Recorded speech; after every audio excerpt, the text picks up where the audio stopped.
Assume हौखिबना थखाय अममुक हौजिनख्रे सिलैबदी अंगांग tuition तौबा अदुमक लागली अदुबु महाक नोंमगी लिक्ला उहौद्रबदी लाइबदुगी कानबा फंगदबदौना तौबा हौरई लिक्ला सुमंगाय थबक फना अरुबा लैरबसु महाक नोंमगी सिलैबा उहौद्रबदी यादे हाइदुना अदुमक थोक्तुना येंजै इनसिलुबा याउदुना हौरक्खिबा थमोय अनिदु अमत्ता ओइबगुम तौख्रे उपाल अमखक्तगी उहै ओइख्रे पुनसिनख्रबा थमोय अनिदु नुंसी हाइनदी फोंगनखिद्री चिंबाल योंगमद्रबा वाहै अदुना थमोयदे हेना मगुल हाप्लरी नुमित्तु सुनीतागा सिलैबगा वारी सादुना फमली लिक्लासु चा पुदुना चंगई सुनीताना पुरो सिदा थमो इबुंगोदा हाना फिरोने लिक्लासु चादु सिलैबदा नोफे तौदुना पीरी चा सिलैबसु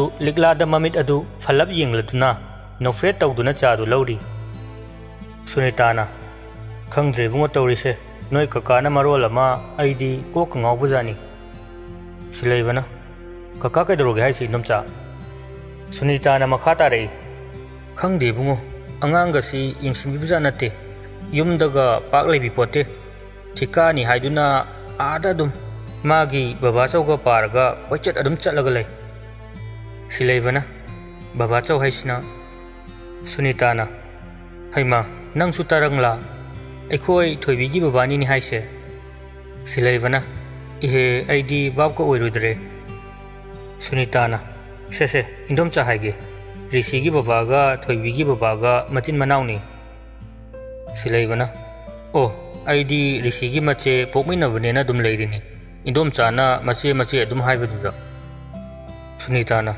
हैमा सिसु ngawine एखोय थोइबिगा चप हेक मानजे अमसिसु नंगसि मसक खंगमदिगे नंगसु खंगमद्रेसिनी ngawbu yam manai noyani सुनीतागी वाहै अदुदा लिक्लागा सिलैबगा हाइफेट येंगनै लिक्लाना यारेबा माचासिना मरोनमा सुनीताना इहे ऐगिसिबु वाहै सोयरबने लिक्लाना खजिक्ते नते याम सोयरे माचा सुनीताना इसे मतुंगददी सोयररोइगेको सुनीता लौसिंग लैबिनी मिगी पुकनिंगी वा इहुल चपचाना खंगबा ngami लिक्लाबु मचा दौना लोइनरई नीराना पोक्सरी हाइबगी वानी सुनीतागी मतम बाक्ता चाउरकलिबिनी लिक्लानसु अपोक्पि ममादगी सुनीताना हेना लुमना लौजै सुनीताना हाइरक्पा महाक हिक्तोक्पा ngamde मरमदी माना हाइबा वादा सुनीताना इंदबा याउखिद्री अंगांगना हाइदुना नमहत्पीबा तुहत्पीबा खक्तौखिदे असोयबा अरानबा याउरबसु मचानी खन्ना मेनखत्पी सेमदोक्पी अदुमकना सुनीताना हाइरक्पा वादा हिक्तोक्पा ngamdabagi maramni चिंबा योंगमद्रबा थमोय अनिगी मरोलदु सुनीतासु खरा मखैदि अदुमक उबा फंगलिबनी महाकसु लैसारइबनी करिगी खंगोय सिलैबबु महाकना याजै मरमदी सिलैबा ज्ञान ताय लौसिंग लै महि मसिंग है मपुक तप्पी लमचत साजत व्यवहार येंगुबा खुदिंग अवाटपा अमत्ता लैरमदे मसक्तगी करिदगी अमत्ता हेक वाते अदुमकना सुनीताना पामजबनी अवाटपा हाइरगदी मा लाइरबा इमुंगी मचानी अदुमदी सुनीता खंजिलुद्रे होटनाबा कनबा अंगांगनी मी ओइरकनी हाइबसी महाकी थाजबनी अदुगी सुमथक्ता सेलदगी इज्जतना हेना लुमना लौबिनी मधुगी ताइवनबदा महाके मपुरोइबा सनातोंबा मतै सनाहल अमदी मचे इंदिरादी सेल तबुमी हौबनी सेल पाइबा यामना साइ संग चाउबा पामी अचाउरम पाम्बी इंदिरा अमदी वजाउ ngang सनाहलना पोक्चबी लिक्लादी ममा मपागी ओइबा लमचत साजत मचेत अमत्ता पक्ते महाकना हेक पोक्चबा मचागुम महाकसु लौसिंगसिंगी मीगी वा मीगी मिगेंग खंगबिनी सेलबु मिहौदे इज्जत सन्माना हेना मरु ओइना लौजबिनी चादु थक्पा लोइरदुना सिलैबा तपना ऋषिदा हाइरि ऋषि नंग ngसाइना ताकपदु ज्ञान तारब्रा ऋषिना होय दादा तारे खंगनी सिलैबना अदुदि सि होमवर्क तौरमको खंगदसु हयेंग दादा तागे ऋषिना हैनी सिसु थिलाई कोचा सिबु हौजिक्तुम तौथोकपिगे सी हाइरगा ऋषि नोक नोक्तुना अदुमक तौख्रे ऋषिगी मतौदु उरगा सिलैबा लिक्ला सुनीता हाइफेट येंगनदुना मोमोन नोई सुनीताना तपना हाइरई अंगांगसे इबुंगोगा लोइनबदगी याम फगले हानगा यामानद्रे Silaivana, Indomcha, Aduma Havinuda, Angang was Hana for Vini, Angang Fatana Sumaini Hector, Homopoya Vanateva. Liglana, credit loaning daba, Misula Maline. Liglagi Waduda, Silaivaga Sunitaga, Ligla de Yigi, Silaiva Ikaiva Fore. Sunitana, hey, Karino Masibo, Jumi Ibun Hiva, Angang Fatradi, Wazana Fana, Faravasu, Yapotini. Silaivana, Adun Indomcha, Jumnatangi Koidi, Gaito Viruvaneva, Toyne Hena, Takninga Yapote, Hening Bangangadi. Masana Hona Ningdava, Angang Dubu, Manipuri Waza Ahiva, Kayama Kodunasu, Kasusunga Hero, Masama Sada Lady, Vadudi Nomcha. Sunitana, Chumi Bungo. Risina, Dada, Lode. Silaivana, Kada Yingese. Sidi, Doichu Mene, Yam Hiramene. Risina, Haibane Idi, Dada Una Hiduini. Silaivana, Haha, Hoine, Hayune, Adudi, Rosilasico. Risina, Hoi, Zize, Lao, Badminton Sana Minerasi. Si Hiraga, Liglaga Makoyani, Sumang the Tokre. Silaivana, Adudin Domsa, Ayamu. Asumna Silaiva, Chatnava Hugutuna, Mapanda Torai. Sumang the Liglaga Risiga, Sanaduna Lerami, Naiha, Leptuna Yingi. Risina Madu Uraduna, Silaivagi Manakta, Prep Sensilai. Dada, Sipayo, Se, Sano. Silaivana. Ay sana roye, no sano, ay sum yengeva. Risina, yaro, sipayoba. Si hairaga, silaibabu, chingduna purai, aduga racket to paihali. Risina, chicha, nang horo, ay sita pamgeva. Nakweni sanabudo, yengeva. Si hairam laga risi, prep chelaktuna, mangon gi veranda duda, get launa famtai. Ani du suksan sanaramde, risi di somda, yengdo yingairaga, ani duna sanadabaduda. Ingakna Machega Ozagada Yingduna Lakre. Anidu Amana Amabu Munna Yingaduna Lady. Madu Uvadarisi, Macheda Muyingi, Aduga Magi Tushangi Ozaduda Muyingi. Aduga Amuk Matanta Murmurum Soli. Moisiti Kainomni ne, Mamitka Kumna de he, Hais, Sidi, Mamadam ta Yanghange. Si Hiraga Risi Imung the Hotana Chensinki, Mama Sunitabu, Jingduna Purakli. Laoba, Kainomiangoba. Sunitana, Abungo, Tado Omi, Dubatare, Amta Tadoba, Mama Dumlakeva. Risina, Tu, Asiango. Sunita su, Sumang Lomda, Yangtorai, Liglaga Silaiva Gimawangadu, Uvada, Noglai. Sunitana, Hai, Toibia, Sana Rodana Gadorage. Sunita, Mangondagini, Leblau Libadu. Liglasu, Giantaraduna, Kangboy Lakboy, Kok tu Tirai. Hoi, Sanarage, Kok Kadaino Ibungo, Kok to Piro. Risina, Chiche, Naurabo, Kok to Nana, Pyraga Leraga. Liglana, Ha. Risina, Sono Sidiba. Ikai Vana Loiravani, Adubu Anidu, Karisukanda Vasaduna, Sanaba Hori. Anidugi Mataudu, Sunita, Haifet Momonoxe, Aduga Hak Yangam Laga. Imung the Chankre Risidi, Adum Yengli, Kari Ningsing Lakono Kangdi, Imung the Prep Jensin Cre, Aduga notebook Ama, Pensin Amaga Putorei, Aduga Kari no Kara Idi. Silaiva love Likla love Silaiva. Nakanda flame Haina Taduna, Sat Kaktatne, Flame Hore. Risi Suktok Laga Yengi notebook to the Aduga Machinda Solei. F. As City friend Taye, As Lore. Koktage Haideva, Meres Tanava Pelihe, Anisi Mongsiga, I hek Meres to Handanaba. Silaivana, Risi, Lao, I chalagetangi, Kainonang to duo. Si Hiraga Silaiva, Risiki Manakta, Prep Changsilai, Risisu, notebook to Sat Kumjili. Risina, Dada, Chalage Hiro, Sanako Hiraga. Silaivana, Tang to Bunine, Sanava Budi Karigiadani, Adukaino Nang Gianta the Yorbo, Kodano Yangi notebook to Piro. Risi Pakatna, Lala Tona Kumlei. Kashunate, I Galway Taiba, Mi Sidi Kainomian Ambani. Silaivana, Kainu Yangibo, Yangi Piro. Risi notebook to Matung the Satami, Yadeba. Silaivana, Kaino, Nang Lolido. Risina, Kashum Todi, I sum Masaidagi the Dana Takudo Yangboneva. Silaivana, Kangabo. Risina, Hoi. Silaivana muk makha tare. Fare, adudi ai chalage ko. Noi chiche ga sanabasu yam nungai re. Hayeng amuk sanarage. Ngasi gidi chale he. Rishina, aduni ikoi chiche se sanaba yam haibane ba.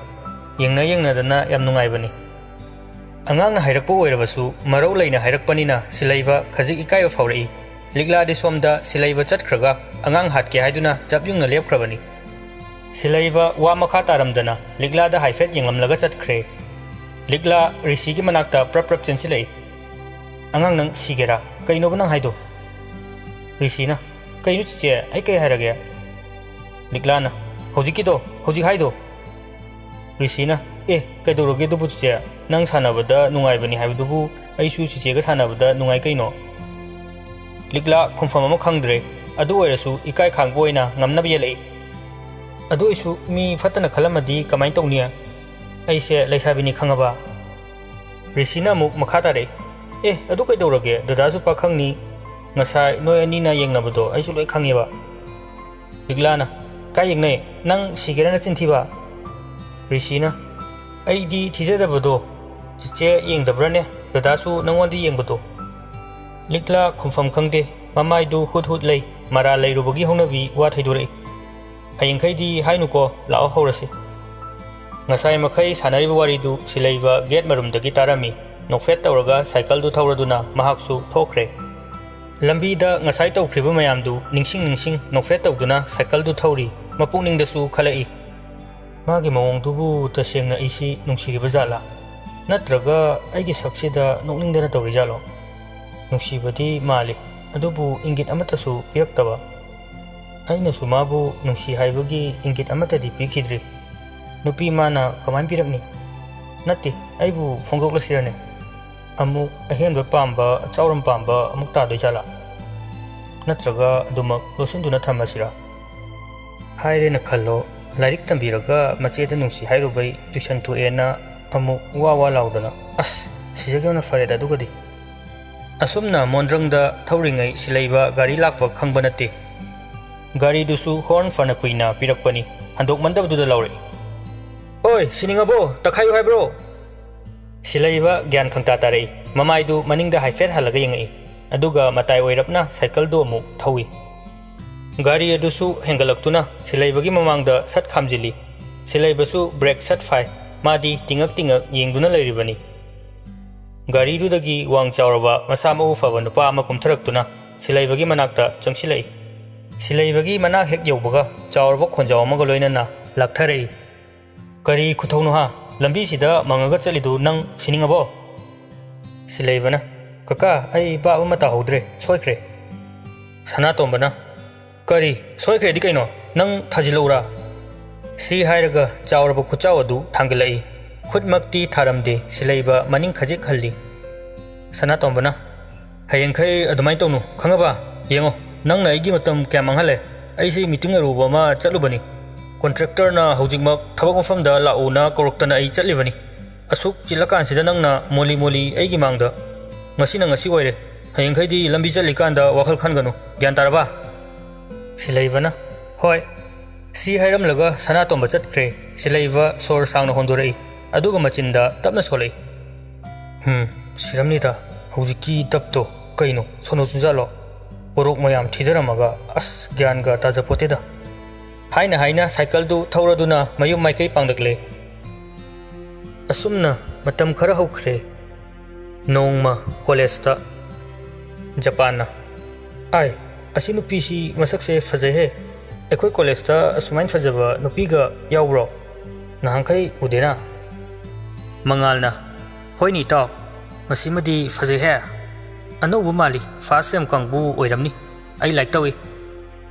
Japan chaluada thajilakni aina bu fajai haidi noichu fajarakini asimadi aigi gyan tarwa. Mangalna sia nasaktuga. Japan aisak kaidoraba. Mangalna kaisu tawdeda yam fajai heba. Japan adu neva adu hayudana lao laknarusi. Japan chatkraba matung mangal somda matomta murum soli.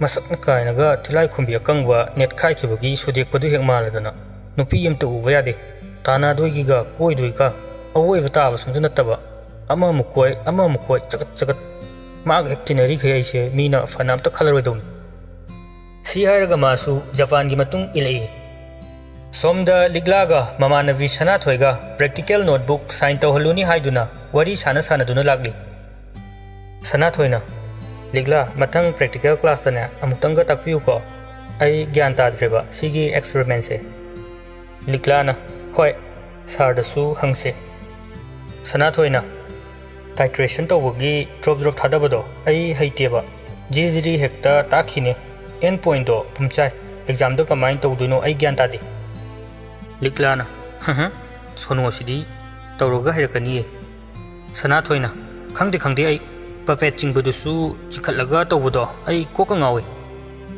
लिगलाना नंग सिदिबा आई next practical दा ताकपी सनाथोइना होय अदो नंगदी याम है कमाइ तोइनो लिगलाना काय दैनो हे हैते सनाथोइना हैते दी हाय तौथोरपदी पोप लोइन ताय नाकंदगी जापान हाय नोएनिदी अनोब्रो अनीदु ममाय फट लेथोरई जापान नोएनी बुनीने हंदकता चंगप्रो सनाथोइना होय जापान अमुक मखाता रही ओ अइना नोइदगी बेच अमा हालानी आइगी मिंगना जापान सनाथोइना ओ जापान कइनोनी आइगिसे नोएनी की मिंगदो अमता खंगजगेबा यारोइद्रो सनाथोइना यानीदा आइगिना सनाथोइ अदुगा मागिना लिगला जापान लिगला ओके कायद्रो नोइ चलिसिबो लिगला दी हैनदबा हाइबदु ओइरे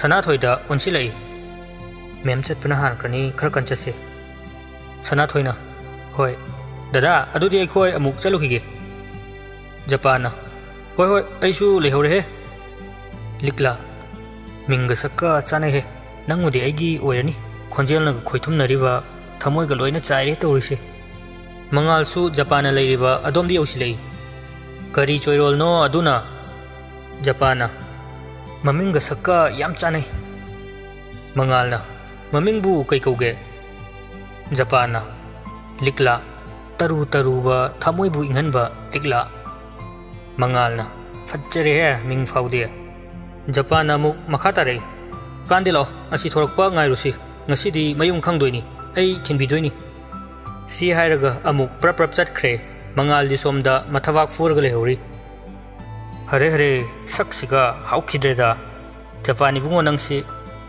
ngasi khak uba nupi si thinni kainaga pangya yaba nupi oramadi fai nalamdrari nang ngasi nasaga nakoka tongan tani si khangdri somdana liglana nang sidiba tanbu tandi mathong maram khangdaba miga hekto onsine सनाथोइना एखोई senior ओइबगी सुम ngangnabani senior ga tinabase khanabani bem लिगलाना खंगेबा अदो जुट चादो मिका ओंजिनबदी तंद्रो सनाथोइना हुजिकिदुदी जुट चाबा माले हे मसागा याम नाली मसकसु हुजिकान मतमगी यकनी स्टाइल गतो लिगलाना यारे नंगमा वारे लाओ असुमना मखोय अनि स्टाफ रूम द चंगई मखोयना चंगको मतमदा सिलैबसु लैरमी मदु उबदा लिगलादु पुंगा हेंगखरे सिलैबा मोंहादना अयिंगबा मिनोक अमगा लोइनना कौरई करी ले नोइते लिगला लल्ला तौनु खुमलई नंग सिदा कमाइना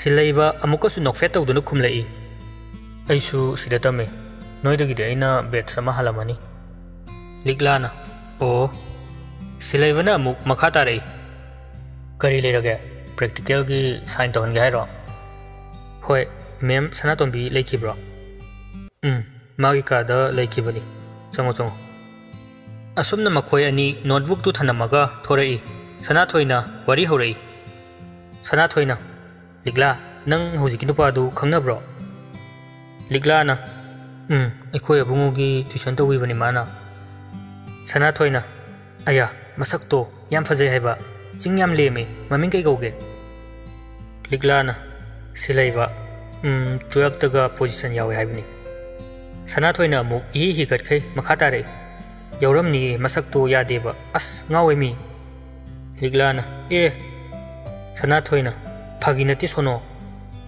ngauro कोना लाओ हन्नब तौरसी asumna makhoi ani su chatnaba haiduna gate tamna thorakpada Japan leibadu urei liglana as masigi yong asimu leirami kaidorage si leiraga laoko laknara adi nang thokto ko ai paglakanu masakse yam hainade haivaga tawuga Japan du laknarei noy ani halaga hairo sana thoine khumi hoi laodona ai thinbiramage sana thoidu mami lauthorei ligla su haife jengai adubu ligla di asomda mamai leithoga leirami Japana kiriro kaisu tawroini sana thoina yarani ekhoi dum chalage Japan amuk makhatare lauko nangna sida tongo noi namanavi sina aiga chalasi masaksi yam faje aima koir dawni lawr dawni aigi nupi oira dawni aduna aiga chalage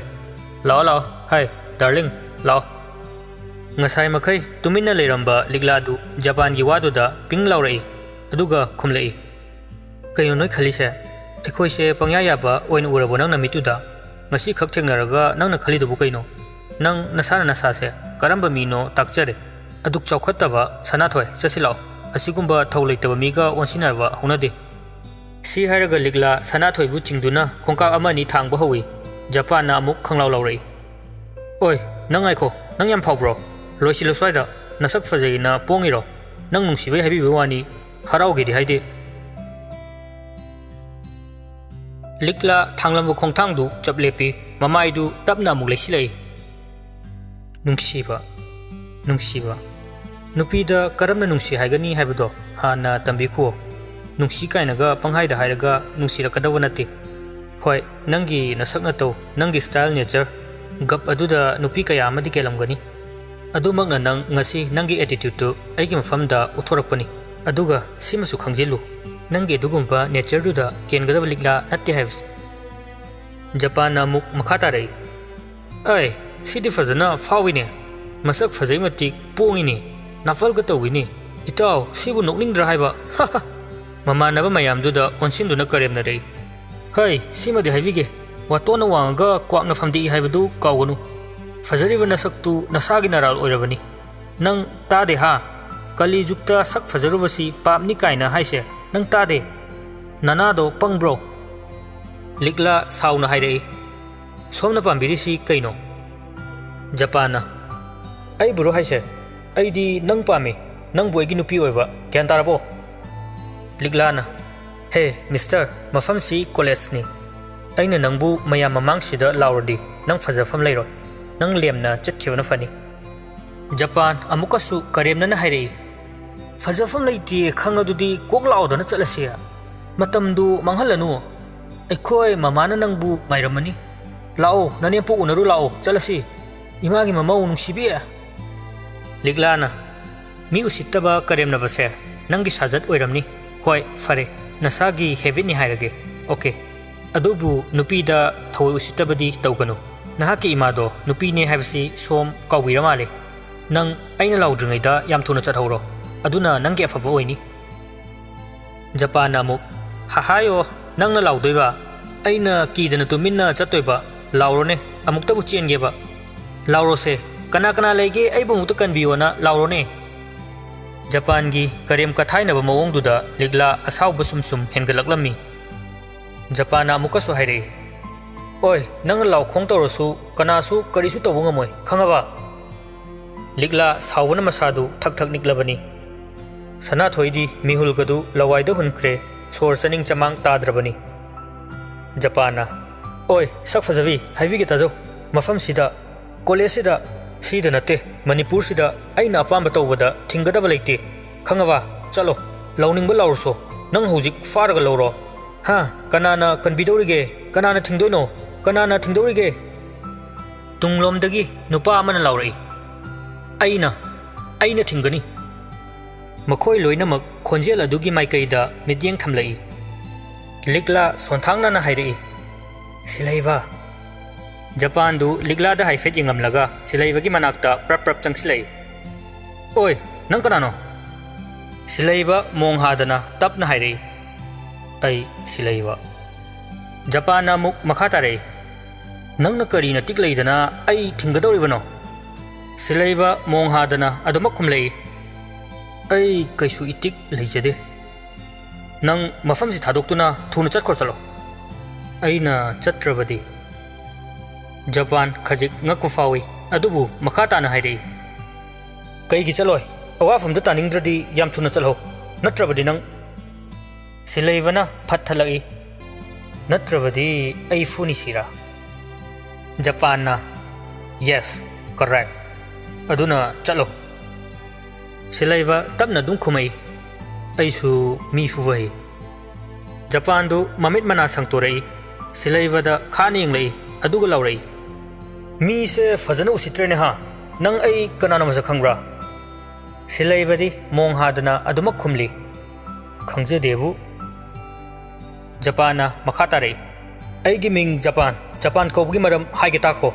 Japan na tawthorok pasi pot to oiro amada oiro quality kamai tawi number 1 loina number 1 tabani aduna aisu aina tawthorok khudingi aina ngami ngamdabasu yade aduna Japan kaurisini nang aiga lamba pawa yakhiroi aduna nang chathoro Silaiva nofet tawduna makubak tu da holi aduga tapna nolukna khumlei hoine minga sakkasu yam chanai khanjaramni ne ado aigi mingsigi arthasu amukta haijaraki ai Silaiva sin suna hai haiduna thonjaba mingni quality well maintained tawwa Japan USA Europe Britain loina haisingna loina wa hairena Silaiva kaujabani mi fuwasu mi makhal quality amasung quantity maintain tawduna thawa hijai amuktang yingbige haibra Japan sawa hengalaktuna khanglaw lawrei oi nang Silaivana lauthalai hui yangaw dawna kanna lawganu mafam se college ni nang thuna chadhowna nang gi afawa oigani hut leithoroktuna ngasai makhai tufak tu fai channa lep levi liglada onsinduna hairei thoibe yum haladoira lao aiga chatkhasi ani du Silaivana mang thahanduna chathalli Japan di e kavda loire chatpa hokraba makhoi hum tamna lawroklaga chensilai oi noi ngai kho Silaiva su e sumka khalai chatlambadu chaplepi aduga mamai du fat leithorai khodombi du Japan da thilladuna hairei leppa khongfam adu dagi hek kansilakpada kaidaugengo aigi khuwaksi leitengi natti haibdu nang kawganu Japan chaplepi haijabagi wani ma Silaiva buki masama u faraba wang chauraba nupada nupa manba Silaivani adugi su mathakta mahakna chauduna ta leiriba mahakki mitmangda samna mafai ama fawba lanba ngamnadribani ngasidi Silaivana tawriba sigum mahakki mayokta kanamatna tawkhidri masi khanbada mahak ngakpu fawje mahak Silaivana lepu hairiba khongfam duda adumak leplaga laikre Silaiva su amuk fat haidoraktuna chalo thoibi asumna makhoi hum gate ki wang malan khre Japan di mamanaba singdugi mamangda ikaivana mina lakchakhibagi sauningbaga mathanta mathongbaram khangdana lawba horei Silaiva nang aina kaidorake habdu yengu nang ngasi aigi khuwam nunggi munduna pukhriba likla nongba to oirabasu aina lawgani masi aigi wasakni oi chasilao asumna makhoisu chatkhre